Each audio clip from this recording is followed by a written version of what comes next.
Estamos aqui assim, numa tarde fantástica na Ilha das Flores, onde, uma vez mais, a Costa Ocidental vai tentar levar a todos um pouco de um ser humano que tem vários amores na sua vida cotidiana. O Vasco vai-nos começar por dizer, se achar por bem, onde é que nasceu e como foi a sua infância lá naquela altura. Pronto. Eu nasci no Faial, na freguesia da Matriz, concelho de Horta, mas nasci no Faial apenas por força e imposição de ser obrigatório nos anos em que eu nasci. Os partos eram feitos no hospital da Horta. Eu sou do Pico, considero-me picaroto, não picoense, porque aprendi ao longo do tempo a distinguir as coisas. Para mim, picoense é aquele que nasce no Pico, tem naturalidade do Pico. Picaroto é um estado de alma. Quando se sente a ilha, é-se picaroto independentemente de ter nascido noutro sítio qualquer. E, portanto, eu, apesar de ter naturalidade faialense, sou picaroto de alma e coração. Desde pequenino que vivo no Pico, mais propriamente na Candelária do Pico, uma freguesia do concelho da Madalena, que dista cerca de 8 km do centro do concelho, do centro da vila, uma freguesia dedicada sobretudo à agricultura e com uma tradição fantástica, um legado fantástico em termos de música, mais especificamente em termos de instrumentos de corda tradicionais. Muito bem, Vasco, mas antes de entrarmos nessa, como eu falava há pouquinho, uma das paixões, vamos esmiuçar, se o Vasco assim permitir, como é que foi a sua infância. Portanto, já naquela altura o trabalho era, digamos, obrigatório desde criança, ou havia alguma facilidade, alguma folga, digamos, para também se brincar? Conta-nos um pouquinho. Não, eu nasci em 76, portanto tenho 42 anos e já nessa altura já havia alguma diferença dos tempos mais antigos. Já havia mais alguma facilidade, mais alguma liberdade. Já nasci em 76, já após a Revolução, e portanto na minha freguesia as crianças já tinham liberdade, já brincavam muito. O trabalho, digamos assim, da terra, da agricultura, não era assim muito marcante e já estava a cair em algum abandono. A agricultura na minha freguesia era muito marcada pela viticultura e ainda neste momento deve ser das freguesias do Pico a que produz mais uva e consequentemente mais vinho. Portanto, tem uma viticultura, uma intensidade de atividade vitícola muito marcante. E eu cresci nesse meio, no meio da uva, no meio dos currais de pedra, no meio do vinho. O meu avô era vinhateiro e produzia muitas pipas de vinho todos os anos, e também foi a partir daí que me levou a se ingrar profissionalmente na área que também desempenho. Foi a partir dessa experiência de vida que tive com o meu avô, com a minha família, a parte da viticultura e da enologia. Já agora, e mantendo a presença do seu avô e da sua família, bem como também desse legado, havia aguardente também produzida na família? Muito vinho e muita aguardente. Inclusivamente ainda temos instalações da família que se compõem por uma adega e com um alambique anexo, e portanto fui criado nesse meio de ver a bica a correr, a aguardente a sair e de ver o vinho a fermentar, cheirar o bagaço da uva em fermentação. São memórias que são saudosas e que são gostosas. Eu vou ter que lhe perguntar, obviamente que não sei qual será a resposta, mas entre o vinho e o bagaço do Pico, qual é aquele que o satisfaz mais? Ou ambos o satisfazem nas alturas de vida? Eu acho que todos têm o seu lugar. Não só o bagaço, a aguardente bagaceira, como uma das aguardentes que teve uma grande expressão no Pico antigamente, que era a aguardente de figo. O Pico era conhecido por ter muitas figueiras e produzir muito figo exatamente para a produção da aguardente. E o vinho, não só o vinho tinto, mas sobretudo o nosso vinho branco, das nossas castas nobres, e não podemos esquecer também os vinhos licorosos que navegaram além-mar e que foram descobertas garrafas inclusivamente nas caves dos czares da Rússia, no Vaticano, em toda a América do Norte e Sul. Portanto, são vinhos com tradição, com história e de elevadíssima qualidade. Falou aí num assunto que é a figueira e os amorosos e belíssimos figos que o Pico produzia. A minha questão é, ainda se produz, ou seja, a terra ainda produz muito figo no Pico ou nem tem? Ainda produz, não com aquela quantidade do passado, logicamente. O Pico é uma ilha com grande aptidão para a produção de frutas, não só do figo, não só da uva, mas de todas as frutas. E tem uma aptidão principalmente na zona de formação geológica mais recente da ilha, que é a zona junto à montanha, aquela fronteira que fica junto ao Faial, entre o aeroporto, ou seja, Santa Luzia, e a freguesia de São Mateus. Porquê? Porque é uma formação geológica muito recente e o solo é muito inóspito por ser muito jovem e não produz cereais, é muito fraco em termos de pastagem e, portanto, é uma zona da ilha que é própria, propícia à produção frutícola.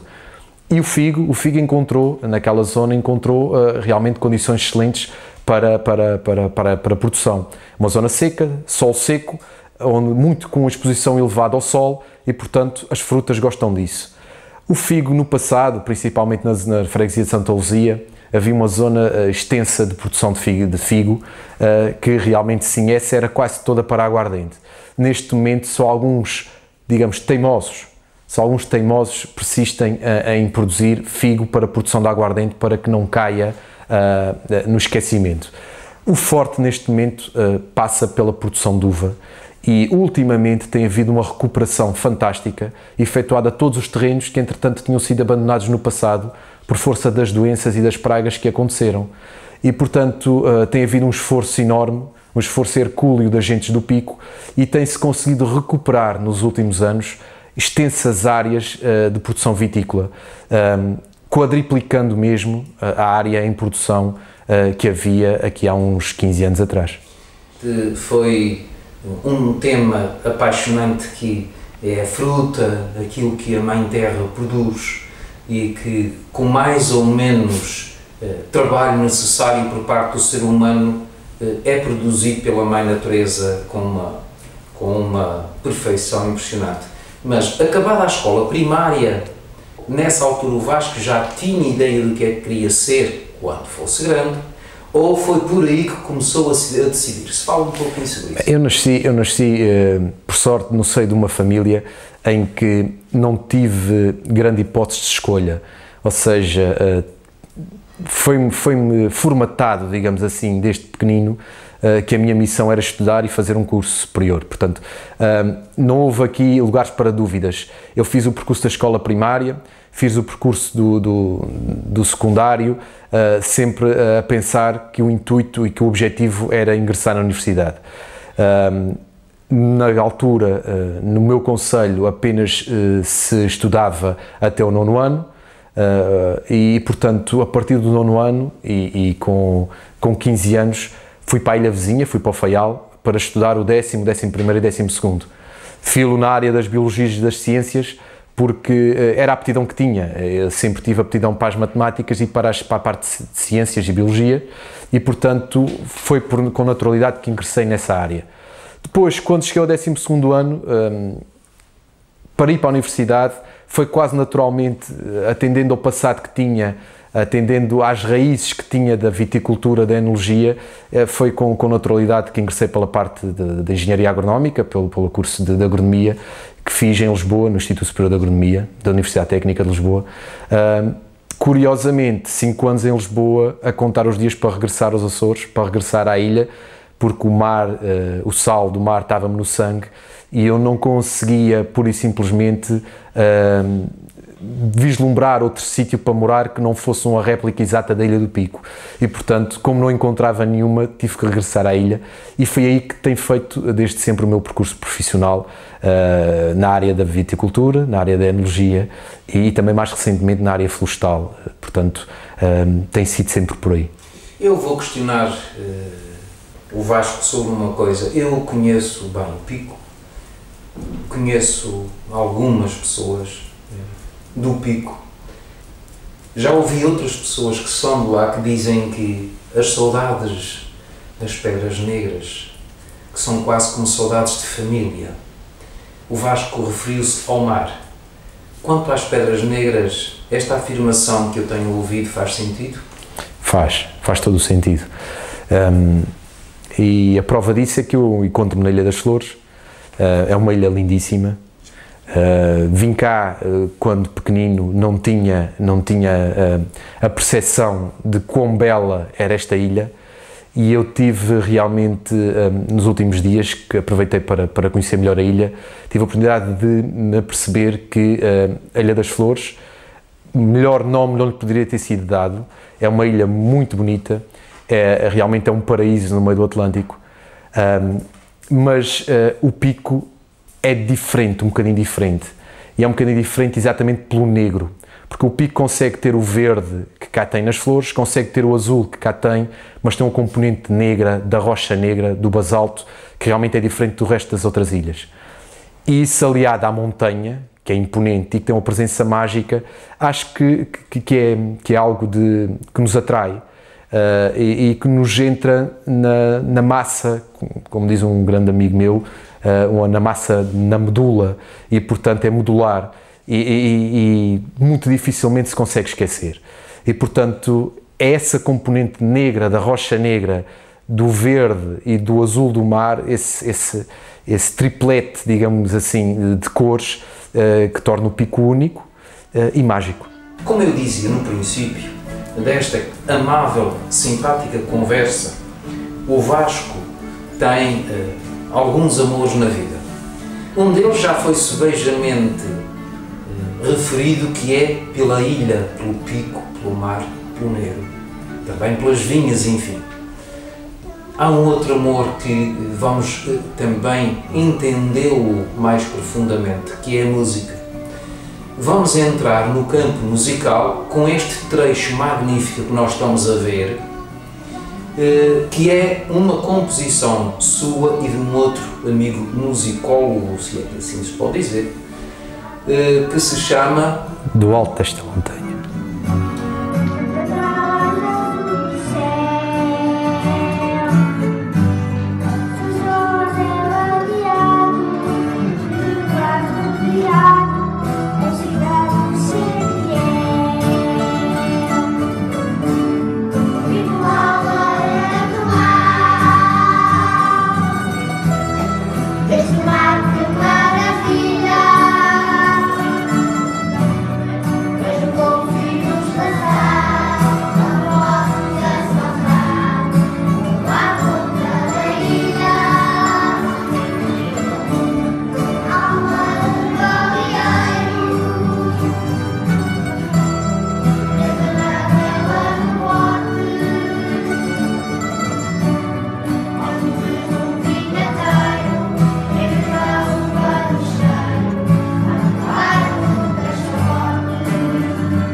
começo por dizer que, e como já referi, a minha freguesia tem uma tradição enorme em termos de instrumentos de cordas. Desde sempre me lembro de ouvir tocar, ou fossem tunas, ou fossem grupos folclóricos. O grupo folclórico da Casa de Povo da Candelária é inclusivamente o mais antigo dos Açores.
E, portanto, as tunas também fizeram sempre parte da tradição.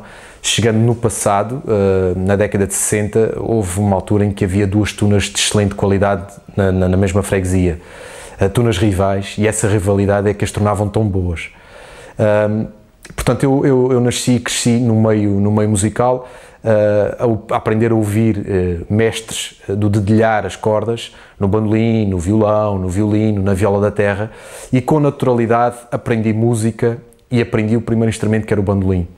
E depois fui de forma autodidata aprendendo o violão, e a passagem para a viola da terra é algo que acontece naturalmente. Viola da terra, que saliente para mim, é o instrumento mais bonito do mundo, com a sonoridade fantástica. O que acontece neste projeto em concreto é que foi um grupo de amigos que tocava numa tuna e quis experimentar novas sonoridades, e então formou um grupo cujo nome, lá está, apelo ao pico, se chamava Pedras Negras, o grupo. Éramos cinco elementos. O Laurinho Cardoso, que era um mentor, o mais antigo, o mais experiente, digamos assim, em termos de idade e musicalmente falando, é que compôs a parte musical deste número.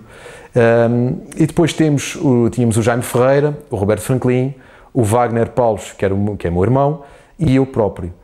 Foi um grupo que, como disse, experienciou novas sonoridades com os instrumentos de corda tradicionais, músicas que até a nosso conhecimento nunca tinham sido experimentadas, com a viola da terra, com o bandolim, com o violão e com o baixo. E nasce um CD que foi editado em 2013, muito naturalmente, cujo título é exatamente o tema desta música, que é Do Alto desta Montanha.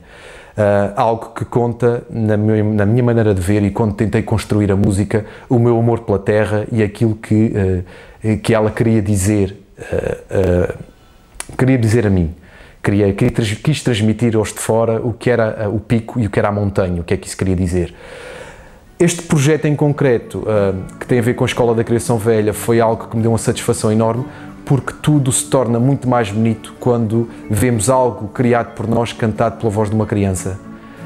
E foi isso que aconteceu. A Escola da Criação Velha, pela mão da professora Suzette, desenvolveram uma experiência chamada Montanhas de Aprendizagem, cujo tema foi uma constante ao longo de todo o ano letivo, e a partir daí foi-nos feito um convite para na festa de final de ano encerrarmos o ano letivo, os Pedras Negras, com as escolas do pré-primário, com a escola pré-primária, com os alunos do pré-primário a cantar a música. Foi algo de transcendente, porque realmente é fabuloso, maravilhoso ver uma criança a cantar aquilo que nós criámos e com uma satisfação, um sorriso nos lábios, a interpretar tal e qual como nós, quando criámos, sonhámos que devia ser. De salientar que o Vasco manteve à flor da pele a modéstia, porque a letra deste tema é sua. É sim, é minha. Ora, muito bem. Vamos ter que ir ao passado no tempo e eu vou ter que lhe perguntar: herdou esta vocação, este bichinho para a música de alguém da sua família ou nasceu? Eu encontrei em minha casa dois instrumentos. Encontrei uma guitarra portuguesa e uma viola da terra, ambas sem cordas, que supostamente teriam pertencido à minha avó e ao meu avô maternos. Nunca os ouvi tocar. Sei que eles dedilhavam, mas não era nada que eles se dedicassem. E, portanto, cresci com aqueles dois instrumentos nas mãos, mas foi algo externo à minha família que me levou a procurar a música e a aprender a música, o gosto pela música e o dedilhar as cordas, porque acho que é algo que nos apazigua e que nos faz bem, a música. E foi por aí, foi um bocado por aí, e com os amigos, mas também com facilidade na minha freguesia, haver na altura disponibilidade por parte dos grandes mestres, principalmente um grande mestre, foi o Sr. Francisco de Matos, que era o mestre de uma das tunas e que se predispunha ainda a algo que nos falta hoje. Que se predispunha a ensinar música e tocar os instrumentos de corda tradicionais. Algo que está a cair em desuso e algo preocupante para a nossa música tradicional açoriana. Na altura tivesse a facilidade de encontrar alguém que se predispusesse a fazer esse tipo de ensino e esse tipo de ensinamento, digamos assim, de dedilhar. Segundo um estudo levado a cabo por um grande amigo nosso da Ilha do Faial, que é o Dr. Vítor Ruidoso, a Ilha do Pico tem, per capita, o maior número de músicos do país. Quer filarmónicas, que bate o recorde, quer em diversos ramos da música, desde o pianista, enfim. Isto para dizer que, ou para lhe perguntar se a sua paixão vai mesmo pelos cordofones ou se vão alguma coisa para os instrumentos de sopro. Não, vai exclusivamente pelos cordofones. Alguma percussão também, porque toquei percussão nos meus tempos de juventude, bateria num conjunto, mas exclusivamente percussão e instrumentos de corda. Porquê? Porque na minha freguesia é das poucas do Pico em que nunca houve filarmónica. É uma freguesia exclusivamente dedicada a instrumentos de corda. São poucas as do Pico que isso aconteceu, porque quase todas as outras têm uma filarmónica, algumas até têm duas, algumas freguesias têm duas. E, portanto, nunca houve tradição na minha freguesia de instrumentos de sopro e, naturalmente, enverdei pelos instrumentos de corda. Mas reconheço a importância que têm os instrumentos de sopro na minha ilha e a música acho que está presente na sua grande maioria dos habitantes do Pico. Ora, muito bem. A sua profissão, que disse já há pouquinho, tem a ver com exatamente as plantas, com a nossa natureza que é tão bela e tão simpática aqui pelas ilhas dos Açores, as nossas 9 ilhas. Fala-nos um pouco como vai exatamente o ambiente lá pela Ilha do Pico, referindo-se à natureza e Bem, o Pico é a segunda maior ilha dos Açores, mas deve ser, de momento, a que tem maior área de grau de proteção, digamos assim, de floresta endémica. Portanto, o Pico tem uma componente agropecuária virada muito, com aptidão muito para a produção de carne. As pastagens que lá existem não são de qualidade suficiente para se produzir leite, enquanto que assim o justifique. E, portanto, a agropecuária envereda muito pela produção do gado de carne, e toda a restante área, em termos de altitude, que se não é pastagem, é espécie quase de proteção, são espécies de proteção, são espécies endémicas que requerem um estatuto de proteção especial. Em termos de madeira, a área, não existe grande área de produção de madeira, existe alguma, mas não muita, porque exatamente por o solo ser muito pobre, uma criptoméria, vamos dar o exemplo de uma criptoméria, leva o dobro do tempo a se fazer que leva, por exemplo, em São Miguel, que o chão é muito mais fértil. Como já referi, a parte turística passa muito, neste momento, está a ter uma grande alavancagem pelo enoturismo. O enoturismo, a parte de viticultura, a parte de enologia, tem crescido exponencialmente nos últimos anos. A área que se encontrava abandonada na zona da maior aptidão da ilha está a ser realmente recuperada, com os apoios governamentais muito bons. Os apoios existem, mas também o homem do pico soube aproveitá-los e lançou mãos à obra, e neste momento são quase 1000 hectares, são mais de 900 hectares que estão em produção de vinha, com castas aptas a produzir os vinhos certificados. Ou seja, quando se fala em vinhos certificados, são os vinhos com denominação de origem ou com indicação geográfica e que são passíveis de serem certificados pelo organismo no qual eu também trabalho, que é a Comissão Vitivinícola Regional. E, portanto, foi um crescimento enorme e neste momento encontra-se muita gente a procurar o pico, não só pela montanha, que é realmente o ex-libris, não só pelo mar, pela costa e pelas adegas, que são sebejamente conhecidas por ter ambientes fantásticos de confraternização, mas também pela parte enológica, pelo vinho e pela paisagem património mundial que lá existe, classificada desde 2004 pela Unesco, que é nossa, que existe no Pico e que já é alvo de uma procura enorme por parte do turista. Fazendo parte desse grupo de enologia, quer-nos opinar sobre as ilhas que produzem melhores bebidas? Eu acho que seria interessante para aquele que me vai ver ouvir e quiser optar por uma bebida made by ilhas. Bem, isto funciona assim. Dividindo em ilhas, existem 3 zonas com estatuto de denominação de origem, ou seja, o estatuto máximo que se pode atribuir a um vinho. Essas 3 zonas são a zona do Pico, a zona da Graciosa e a zona dos Biscoitos na terceira.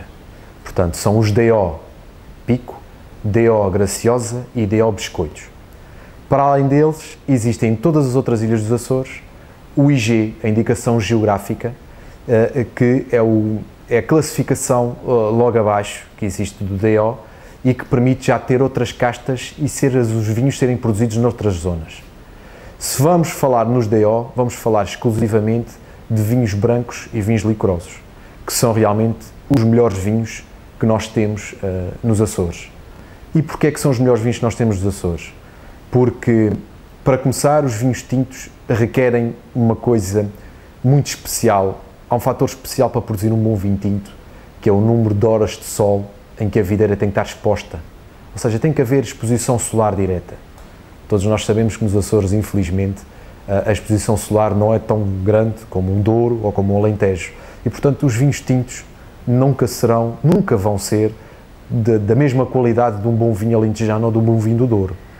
Mas se passarmos para os vinhos brancos, que são menos exigentes em luzes de sol direta, em horas de luz de sol direta, temos uma componente fantástica aliada a eles, que é o facto de serem um solo muito rico em mineralidade, por serem solos vulcânicos, aliado ao fator mar, ao sal do mar, o que promove vinhos, cria vinhos fantásticos, que são vinhos com uma frescura, com uma mineralidade e uma acidez que são únicas no mundo. E daí os nossos vinhos açorianos serem muito bem cotados. Se vamos falar por ilhas, temos uns vinhos brancos muito bons no Pico, temos vinhos brancos muito bons na Graciosa, com características diferentes, mas muito bons também. Vamos ter vinhos também brancos muito bons na terceira. Ultimamente, em São Miguel, apesar de não serem DO, começam a aparecer também vinhos brancos diferentes, com classificação IG, e os tintos também diferentes, bastante simpáticos. Portanto, os nossos vinhos nos Açores, por qualidade, são primeiro os brancos e os licorosos. Vamos ter, a muito breve trecho, uns espumantes que prometem também grandes qualidades, porque para termos um bom espumante temos que ter um bom vinho branco de base e experiências já têm sido feitas nesse sentido. Temos rosés muito interessantes e uns vinhos tintos aceitáveis, que são nossos, que não têm defeito, atenção, mas que têm feitio. E, portanto, tem que saber bebê-los, por terem exatamente esse feitio diferente. As ilhas, neste momento, a produzir vinho, são com este nível de IG ou DO, são realmente o Pico, a Graciosa, é a Terceira e São Miguel. Foram instaladas recentemente no Faial algumas vinhas que se pensa que a breve trecho também poderão produzir e aparecer no mercado em pouco tempo vinhos também do Faial. Eu não posso perder uma vez mais a oportunidade, porque esta é mesmo única. Há sempre, pelo menos para mim, com certeza, para muitos daqueles que nos vão vir e ouvir, um questionamento que é: qual é a diferença, e isto vai ter que nos desvendar isto e tirar o véu, entre um vinho de missa e um vinho do mercado? À partida, por definição, o vinho de missa é aquele que não sofre qualquer influência humana, ou seja, que não é adicionado qualquer produto na sua fermentação. É um vinho em que exclusivamente se põe as uvas, o sumo da uva a fermentar de forma natural e ao qual não é adicionado absolutamente nada. Portanto, esse, por definição, é o vinho de missa. O vinho para consumo humano leva sempre, digamos, uns pozinhos para o afinar e digamos, para fazer realçar certos aromas e certos sabores, que, atenção, não é defeito, né? E esses produtos são perfeitamente controlados, mas realmente há formas de tirar melhor partido daquilo que a uva nos dá, em termos aromáticos e em termos gustativos. E isso nós fazemos, os enólogos fazem, utilizando alguns produtos que não, por e simplesmente de forma natural não se conseguiria. Então, escusado será dizer, e por essas suas palavras tão esclarecedoras, que até eu fico feliz com isso, não é? Para estarmos a beber a integridade total de uma uva, é o vinho de missa. É o vinho de missa. Na sua verdadeira acessão da palavra, é um vinho totalmente natural. Eu já não me lembro que paladar é que tem um vinho de missa, mas é tragável? Alguns são. Outros, nem tanto, porque se for para cumprir a regra e à risca o facto de não podermos adicionar nada, mais facilmente eles se estragarão porque não estão conservados.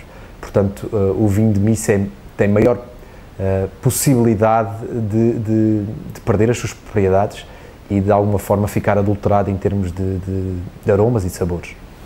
Também é sabido que, para um mero cidadão, que uma das características quando se vai à banca comprar uma garrafa de vinho é o grau de álcool que ele tem. Isto é verdadeiro ou falso ou mentira?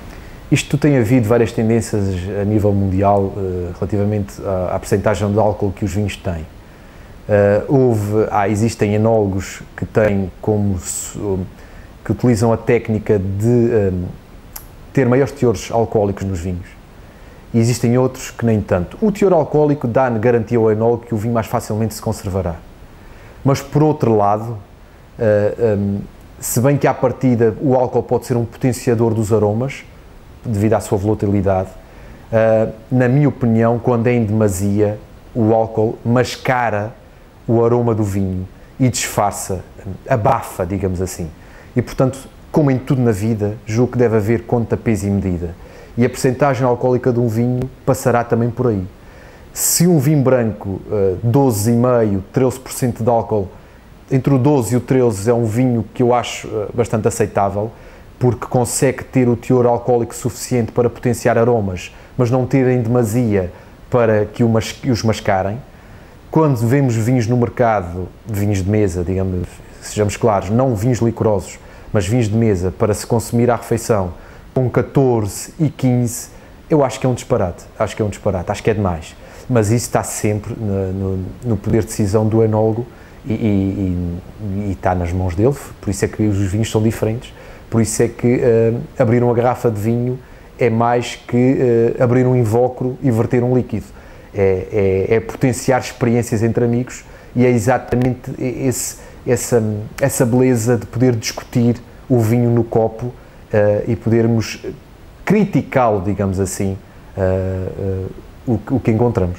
O Vasco falou-nos no grau de álcool do vinho branco, falta-nos o vinho tinto. O vinho tinto é no mesmo grau, é no mesmo grau. Eu falei nos vinhos brancos exatamente porque são aqueles que mais comumente encontramos no mercado e vinhos açorianos de melhor qualidade. Mas o vinho tinto é exatamente a mesma coisa. O contrário já não se passa, por exemplo, com vinhos licorosos e convém fazer aqui o realce. Existem vinhos licorosos de 20% de álcool, que eu conheço de forma natural, já foi produzido no pico, e que o álcool, aliado à complexidade da uva e da fermentação que ocorreu, potencia notas fantásticas aromáticas e ao contrário de ser mascarador ou de ser um fator diminuitivo da característica do vinho, é um fator potenciador de aromas e realmente de uma complexidade fantástica dos vinhos que eu conheço nos Açores com teores alcoólicos acima dos 18. Ficávamos aqui a conversar efetivamente muito mais tempo. Para além dessa sua paixão pela natureza, dado a sua profissão, a paixão pela música, a paixão pelo vinho, bem como na sua vertente também da prova, quantas mais paixões? Há assim aquele algo que o Vasco gostaria de fazer ou que faz?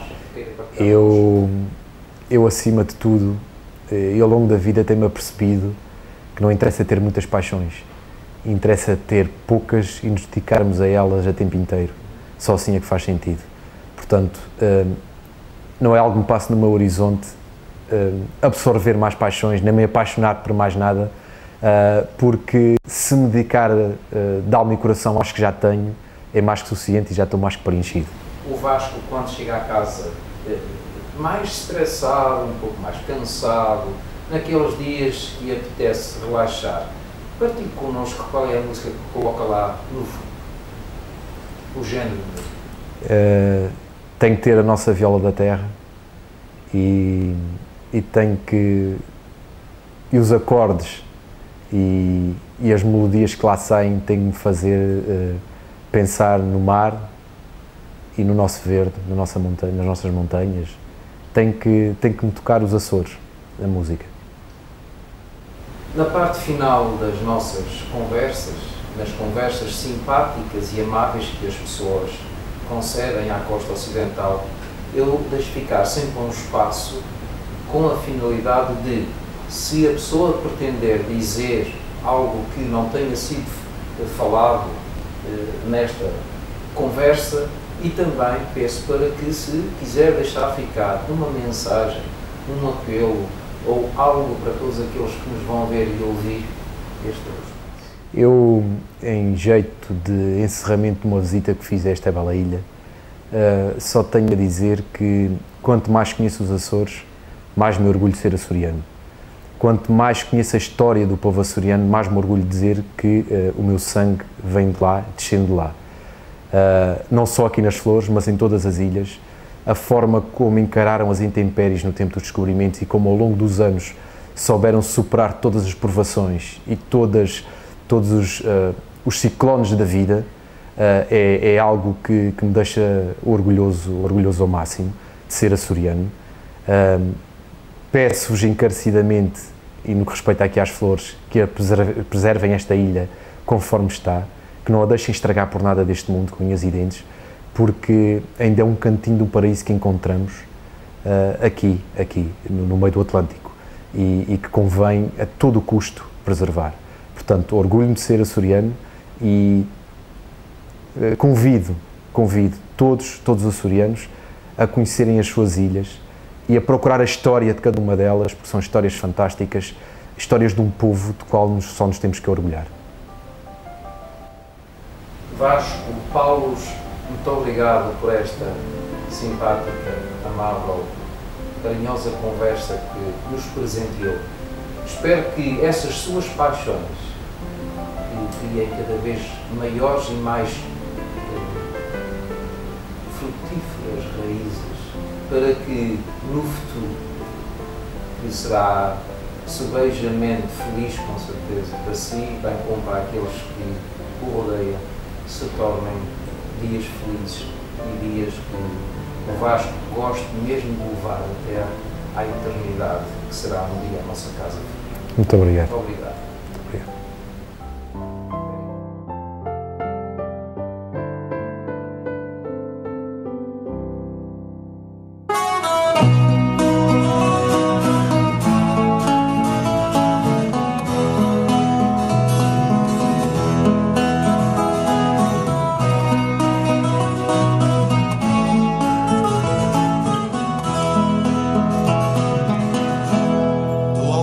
Esta montanha, admiro o que Deus deu. O meu olhar acompanha, que maravilha tamanha, vestida de negro véu. Vejo feia ao mesmo lado, contorna o azul do céu. Por São Jorge tudo de mar rodeado, é sina de serilhão. Vivo à beira do mar, deste mar que maravilha. Vejo golfinhos passar, tão velozes a saltar, rumo à ponta da ilha.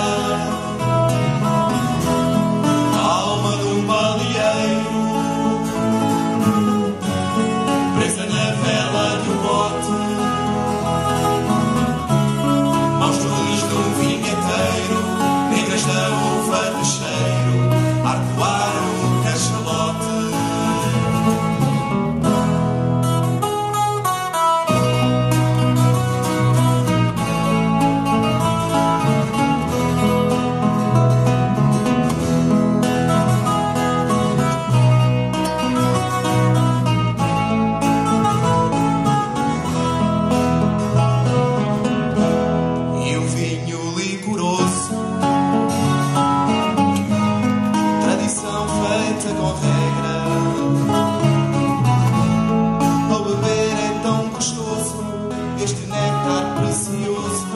Nascido da pedra negra,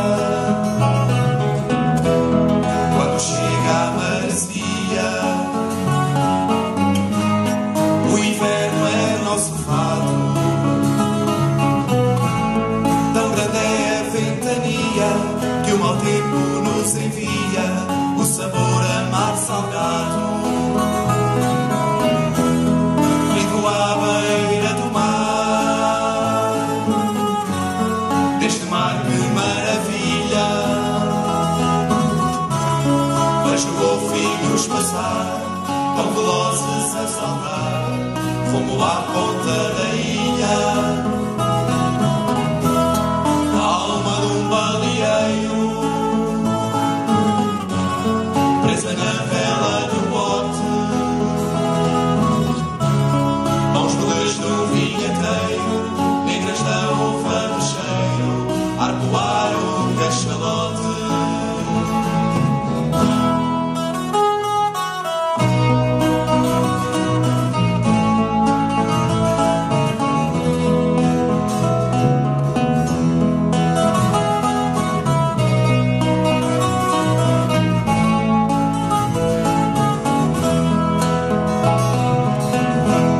O negro da rocha atrai,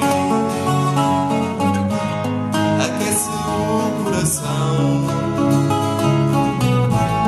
Tão longe o sonho vai, com a chuva ele cai, traz de volta a razão. E daqui do alto eu vejo toda a razão de existir.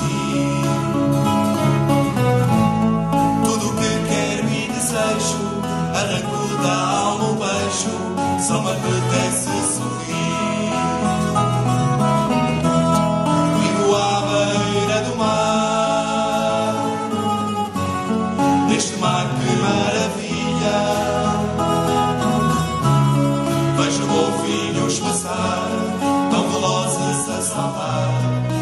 à ponta da ilha. A alma de um baleeiro presa na vela de um bote, aos belos de um vinheteiro, negras da uva de cheiro, a voar